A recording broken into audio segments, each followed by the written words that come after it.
Hey guys, Veebat here with another V Plays, and Career Ladder seems to be the event for this weekend, and I, for one, am glad that they've decided to start doing more of these events. I'm wondering if it isn't because of pressure on the forums from a lot of the other guys asking for some more stuff during this kind of lockdown COVID-19 crisis that's been happening, especially in the United States. Obviously, we're doing great over here with this. So right now, they are offering a couple of things. So we see that we have the ability to get some more crew experience, earning some consumables, as well as getting polished skin, which is always cool. And my favorite, getting a hangar slot for 15,000 personal points over any number of battles. So, or 15,000 experience, sorry. So that's not too much. Like that's like 10 battles, 10, 15 battles.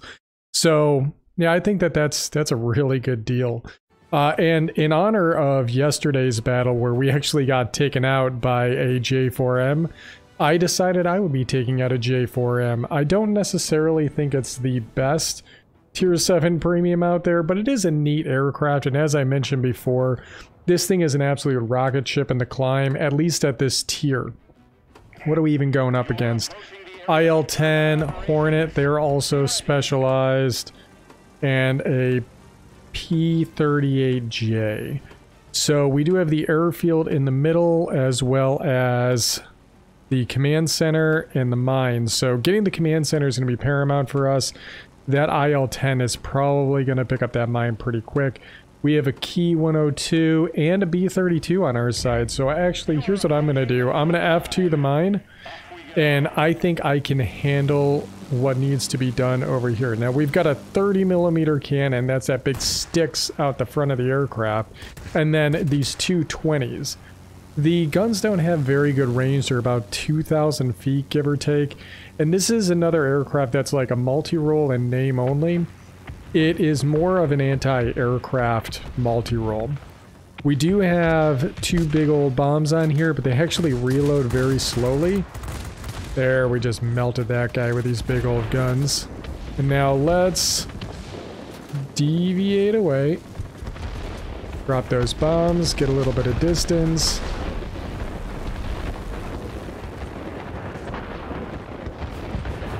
I see you. We got some good hits on him there.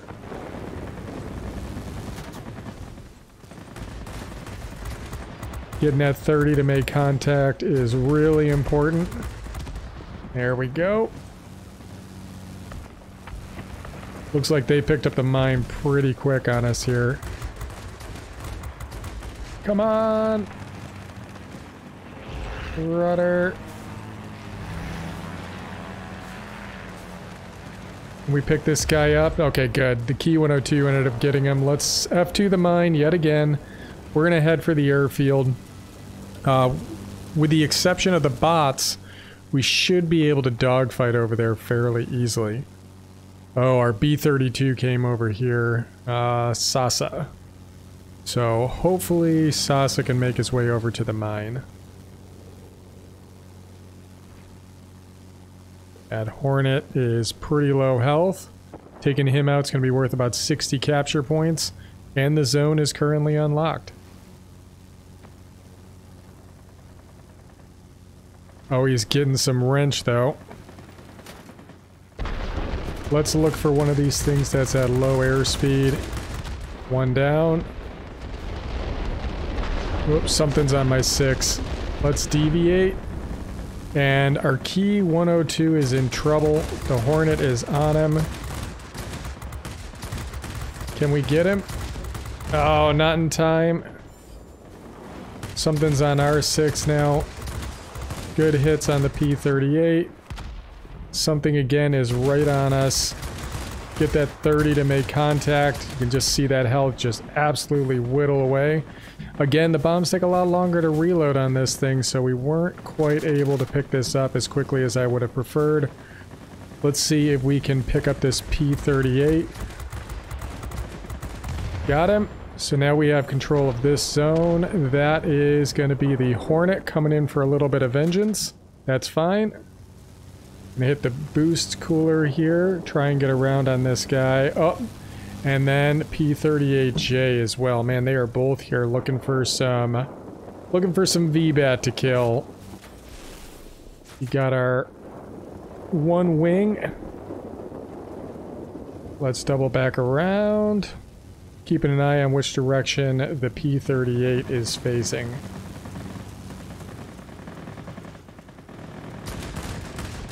Getting these guns on target.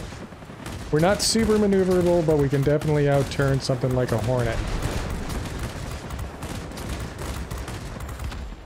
Managed to knock him out. Oh no, it's the high L-10. I forgot that they had a human controlled. You got my tail. Oh, totally wiped us out. We do have both bombers over the mine. I'm probably going to respawn in the middle and see if we can head over there. That's going to be an important effort. See, Sasa's fighting hard over here. Come on, Sasa, you almost got him. There'll be a lot towards the capture if you take him out there.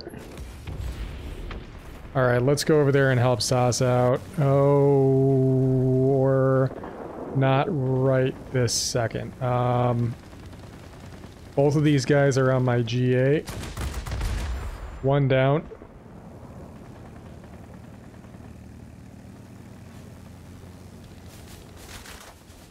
Oh, they picked it up. And the other heavies inbound on our position. Again, that Hornet is still not happy about what we did to him earlier.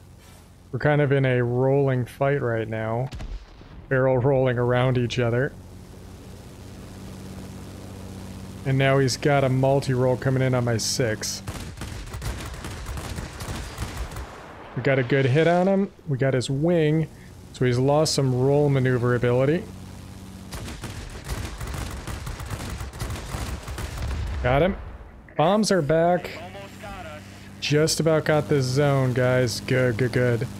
Now let's see if we can defend it at all. I see you.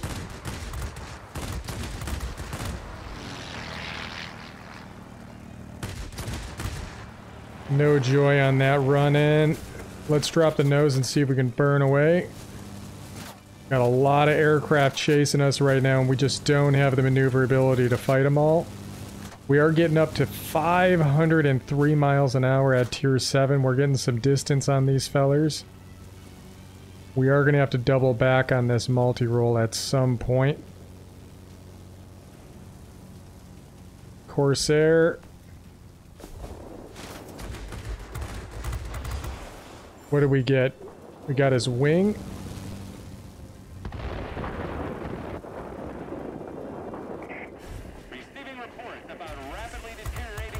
There's a 30 making contact.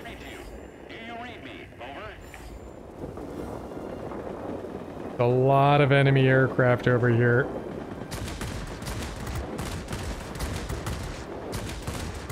Come on. That gave us a bit towards the capture. What else do we got here? I see you guys.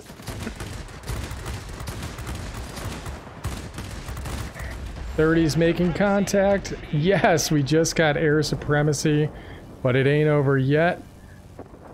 I see the heavy. Oh, it's the Hornet again. He is still not happy about all those times we've engaged him. It is Squall Line. They are about to pick up our one site, which is going to really hurt us here.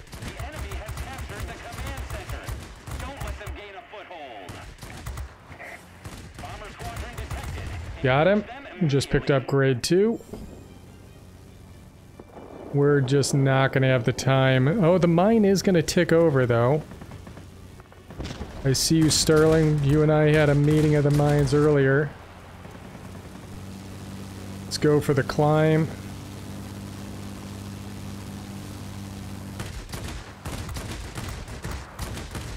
Oh, the 30 just made contact.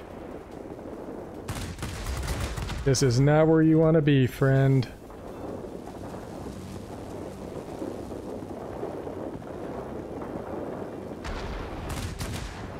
Of course, there's a bigger threat due to the maneuverability.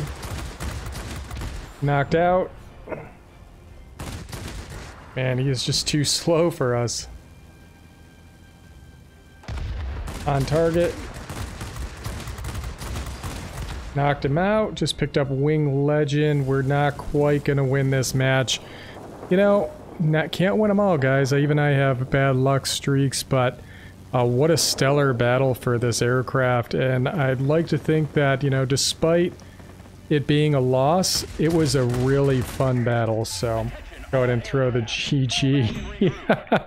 Yeah, that's a good loss. That's the type of loss I would like to see. And the IL-10 had a great match as well. He seemed really happy about it. It was a tough fight. It was a very tough fight, and lots of specialized aircraft floating around. So let's get to the end results screen and see exactly how we did during this. Like I said, the J4M isn't particularly that great of a tier 7, and I'm going to quickly compare it to the Ki 94-1, which is the other Japanese tier 7 premium. The reason I clump these together is not only are they both twin boomtail aircraft, but they also are both Japanese. So if you were to pick up a Japanese premium, I'd assume that you're a big Japanese pilot. So you wanted something to train up your crews, because that's like one of the better reasons to pick up a premium aircraft. So end game results screen. Let's go over this real quick.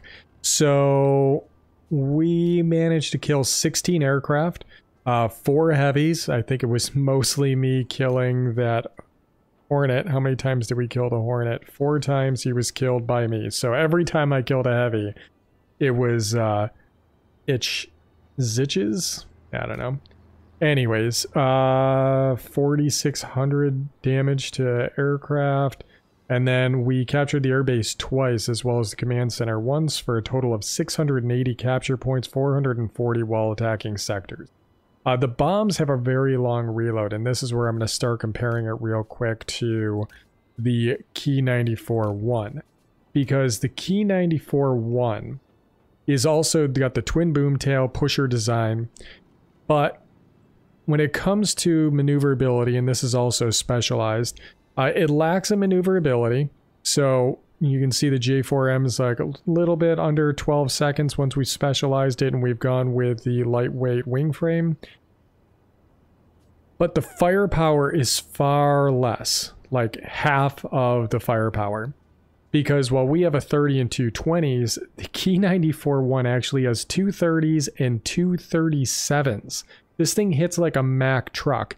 And it gets 2 slots for its outboard weapon pylons. Or sorry, not outboard weapons, but the guns.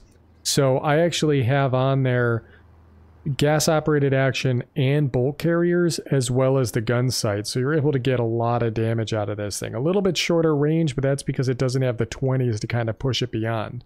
Now here's where it gets a little bit confusing. They both have identical bombs, but the reload is 60 seconds faster on the Ki 94-1, and this floors me. If I was to say one thing to Wargaming, it would be, you already gave the Ki 94-1 the hit points, and you gave it the massive firepower. Why are you giving it a faster reload than the actual multi-roll? The J4M is an actual multi-roll, while the Ki 94-1 is a heavy. So these reloads should be swapped, in my opinion, or they should both be 120. I don't see a reason why this would have such an abysmal reload time for what's considered kind of mediocre ammunition anyways. At tier 7, I expect way better. So I think if they were to redo the J4M, this would be the one thing I would really like to see. Airspeed, obviously it's a heavy, so this thing's going to have a higher base cruise speed. But you can see the J4M with a boost speed, we're able to kick this thing up to 456 miles an hour, 559 in the dive, and we definitely made good work of that, trying to get away from that Corsair over at the mine. Now that cluster of aircraft, rather. Obviously, we just looked at the maneuverability.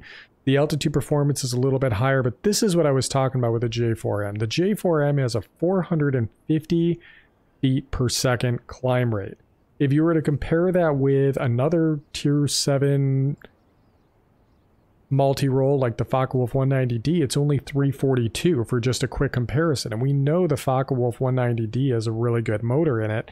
So this is what the J4M brings to the fight. Is it really is a rocket ship. It can just kick itself up on its tail and just accelerate in the vertical. And it is great for those times when you really got to get up and engage maybe a bomber that's been causing you a bit of a headache. You can actually extend the aircraft to get it to do that. The gun complement is a little bit hairy to get used to. As you saw, it wasn't always very consistent. But once that 30 hits, it's massive. But they also overheat very quickly. So I actually went with the reinforced bolt carriers, and I rolled for cooldown. This allows me to be able to fire just a little bit longer, and then the guns cool off just as quickly as well. I wish I had the improved collimator sight up to advanced as well. If you're ever going to be putting on a forward-firing weapon modification that is going to take away from accuracy, like the reinforced bolt carrier or the gas-operated action, I always recommend having the gun sight that's for that tier of equal upgrade level. That way it's mitigating the loss of accuracy a little bit more, so that way you don't feel like your bullets are going everywhere. But with all these guns mounted in the nose, it hasn't hurt me too bad, but it would be better if they were both advanced. So anyways, that's the J4M. It's a aircraft you don't see people flying too often because it is a multi-role, and the Key 94-1 just has so much more going for it. And here, I'll let you take a look at it right here. It's like they took the J4M and said, well, let's put an engine on the front as well, which is fair. So I hope you guys enjoyed this video, and as always, I'll catch you guys on the next one. Just like a soldier.